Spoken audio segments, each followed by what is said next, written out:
আদর্শ যদি আমার আপনার ভিতরে থাকে তাহলে নবীর প্রেমিক হতে হবে। কেউ বলুক আর না বলুক, ভাই দুনিয়ার কোন মানুষ বলে সে আমার দেওয়ার দরকার আছে নাকি? বলবে কে?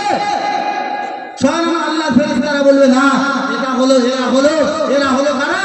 এরা হলো আমার নবী, যাকে না সৃষ্টি করলে আল্লাহ পাক কায়না সৃষ্টি করতেন না, এটা হলো তার প্রেমিক। জোরে বলবেন না সুবহানাল্লাহ। নবীকে ভালোবাসলে কেমন করে ভালোবাসতে হবে?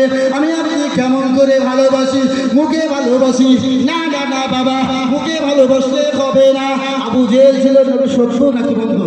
বলেন না, বলেন। শত্রু, নবী পাকের শত্রু ছিল, তাই না? আমার নবী যেখানে যেত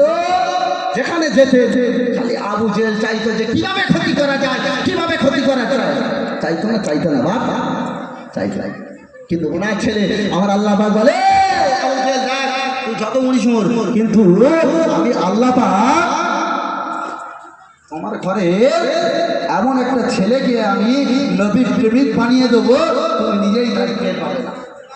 কে পেয়েছিল? কে বাবা?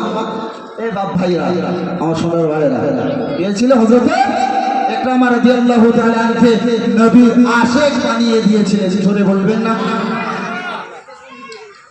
নবী পাকের আশিক কেমন ছিলেন দেখে হযরতে ইকরামা রাদিয়াল্লাহু তাআলা।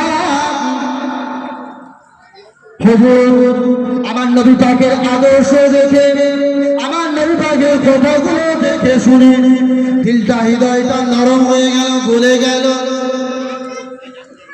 কে আমার নবী পাকের হাতে হাত দিয়ে কালেমা পড়ে মুসলমান হয়ে গিয়েছে।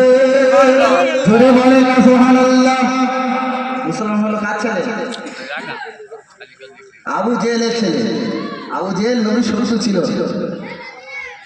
আবু জেহেলের ছেলে নবীর আদর্শ দেখে, ভালোবাসা দেখে, নবীর চলাফেরা দেখে আর থাকতে না পেরে আমার নবী পাকের হাতে হাত দিয়ে কালেমা পড়ে মুসলমান হয়ে গিয়েছেন। জোরে বলবেন না।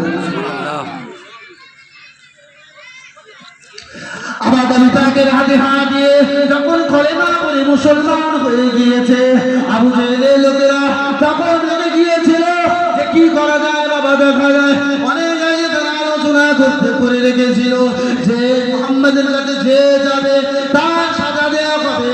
সবাই মিলে সিদ্ধান্ত করতে সাজাটা দেব, তার বাপ হলেও মেনে নিতে হবে, তার ছেলে হলেও মেনে নিতে হবে, তার ভাই হলেও মেনে নিতে হবে, কারো রেহাই নেই।